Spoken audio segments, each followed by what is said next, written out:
I'll now open it up for public comment. I'll start on this side of the room. Yes, sir.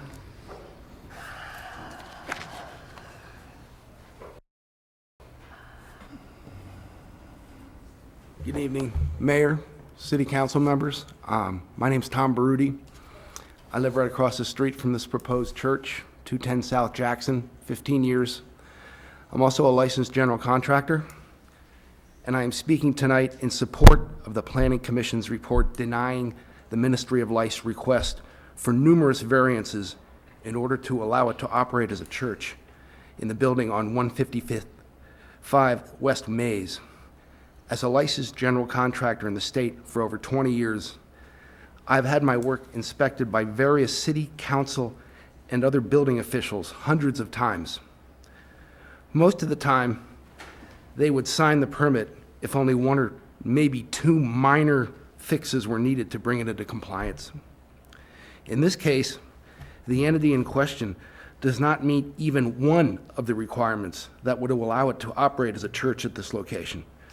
By my reading, they're an 0 for 7 on the requirements.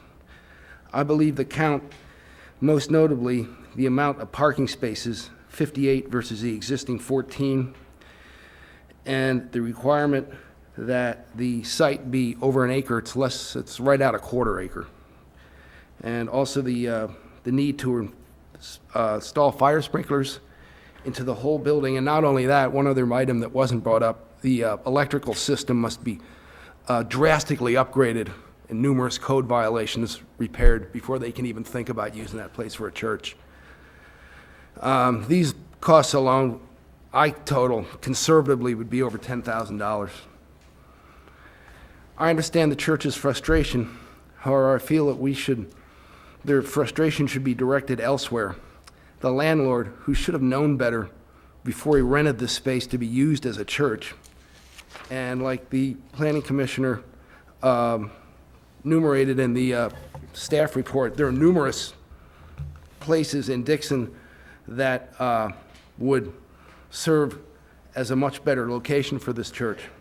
Most notably, in my mind, are the 1.5 empty school district facilities. The Sylvieville School, which is partly being utilized as a Montessori school, and the old high school, which is currently sitting idle.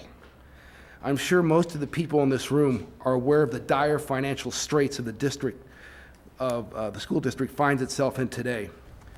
At the earlier Planning Commission meeting, one of the church members who spoke stated that the local school district was basically giving them the cold shoulder when it came to inquiries regarding the use of their empty facilities.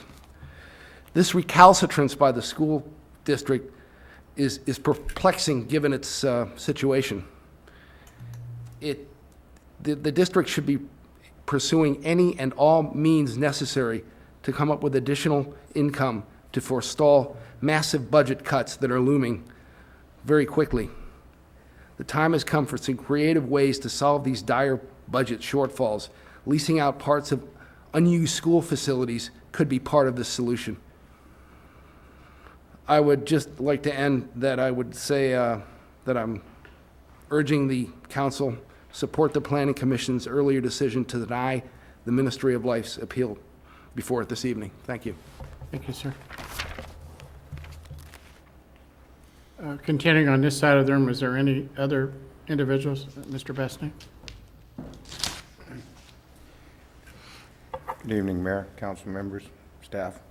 Actually, I hadn't really planned on making comments about this until Pastor Martin spoke about what some of his goals and objectives were. And as unfortunate as I think his situation is, and I do think it's unfortunate because small churches need places that they can congregate and have their worship and stuff. But the parking problem downtown is something that's come back over and over and over, as all of us know. And the suggestion that they would like to engage in after-school programs and tutoring and other things besides 11 to 1 on Sunday, when The idea may be that the city lot isn't as used as it is during the week. As we know, during the week, the lot is, it's virtually full almost every day. It is used on the weekends for people coming downtown. There's new businesses opening up on North First Street right now. Those utilize that. But if you add in some of the additional objectives that Pastor Martin has described for you tonight, it underscores the problem that the Planning Commission was dealing with when they denied the variance, and that is that churches, by their nature, want to grow. I understand right now there's 15 members of the congregation, but I think it would be ridiculous to think that Pastor Martin doesn't hope that his church grows and maybe gets 50 people and continues to grow, as all churches do over the course of time and throughout history. And so the problem is even more compound when some of his objectives are explained to you in the context of saying we're not going to interfere with anyone because we're going to only be there on Sunday, but we also want to grow to provide things. That's why the school district isn't very good, or that's why some other facility isn't that good, because they want $200 or $300 just for Sunday, and we wouldn't be able to have other programs that we are interested in offering to the city of Dixon. And so it just compounds the problem that is already there with the parking.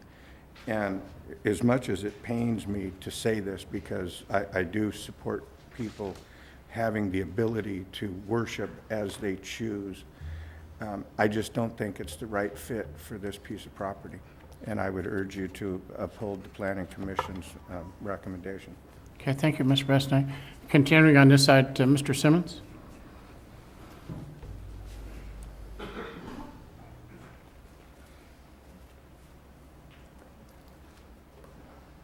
Larry Simmons, 500 West C Street. First, I will say that I tend to be in favor of a denial of this, but I'm up here because I'm a little disturbed by the language that's being used. We're talking about an assembly use. This town is not permitted or allowed to deal differently with a church than with other assembly uses as far as decisions are made. So I would respectfully suggest that the members and the audience use the word assembly use. Now, if this assembly use is prosperous, as they hope to be, it will outgrow the site, especially with regards to parking, before they would be moving to another location. And I think I've mentioned the idea at another meeting that there's just sort of a quasi entitlement, and I think somebody else mentioned that if this is approved, because if once approved, it would be hard to disapprove of it or to disapprove of other similar thing in that site. Thank you very much. Thank you, Mr. Simmons. Anybody else on this side before I go to the other side of the audience? Anybody on this side wishing to speak on this particular issue? Seeing none.